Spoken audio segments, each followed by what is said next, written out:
Mon parcours de formation, il est à la maison familiale rurale de Richeranche, où j'ai fait un BEPA viticulture-œnologie. On peut passer comme ça d'une formation à l'autre par amour des animaux et par passion de ces animaux-là. Je m'appelle Nicolas Roustan, je suis éleveur de porc bio depuis 4 ans. Donc pour être certifié en bio, il faut tout d'abord passer par un organisme certificateur tel que Écocert ou Qualité France qui nous délivre le certificat à condition de ne pas utiliser de produits EGM et de produits chimiques sur les cultures céréalières et il est strictement interdit de faire de l'élevage en bâtiment, donc obligation d'être en plein air.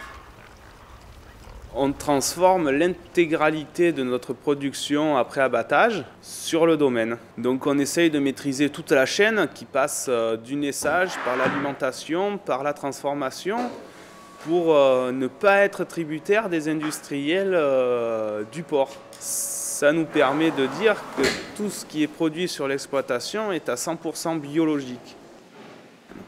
Le métier d'éleveur de porc bio est dédié au rythme de vie des cochons, le même qu'un éleveur de porc traditionnel. La seule grosse différence, c'est qu'il faut soigner ces cochons par des produits sains et naturels.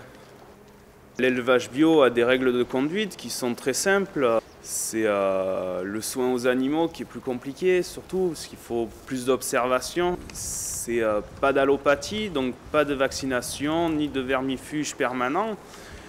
Il faut le faire uniquement en cas d'extrême urgence. Après, il y a un lien au sol pour les faire manger, donc il faut être capable de produire une partie de leur aliment. On n'a pas le droit d'intervenir sur la morphologie des porcelets, donc on ne peut pas couper les queues, on ne peut pas limer les dents, on ne peut que les castrer.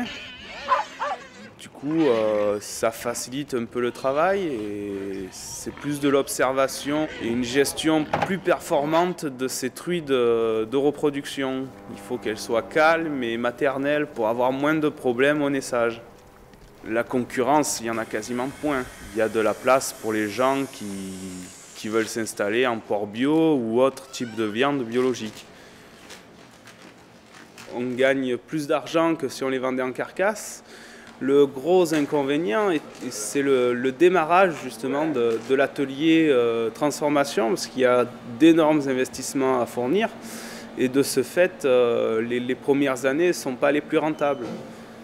Une fois qu'on est opérationnel et qu'on a nos cabanes, nos abris de fait, c'est plus que de l'entretien. Évidemment, c'est un métier où on ne fait pas 8 heures par jour. Ça reste quand même beaucoup de travail parce qu'on a des journées des fois pénibles et longues, mais ça reste relativement simple à gérer. Quand on se compare à des grandes firmes de naissage de porc ou d'engraissement, on est tout petit par rapport à eux, mais en définitive, des fois c'est pas plus mal d'avoir 15 truies et 150 cochons charcutiers que 5000 truies et 1 million de porcs charcutiers. C'est pas parce qu'on en fait beaucoup qu'on gagnera forcément plus. C'est une passion d'être agriculteur. Ça vient en grandissant, c'est l'amour de la terre, c'est l'amour des animaux. Et quand on aime, c'est là où on compte pas ses heures, où on compte pas ce qu'on fait. Oui, je suis heureux dans le métier d'éleveur de porc.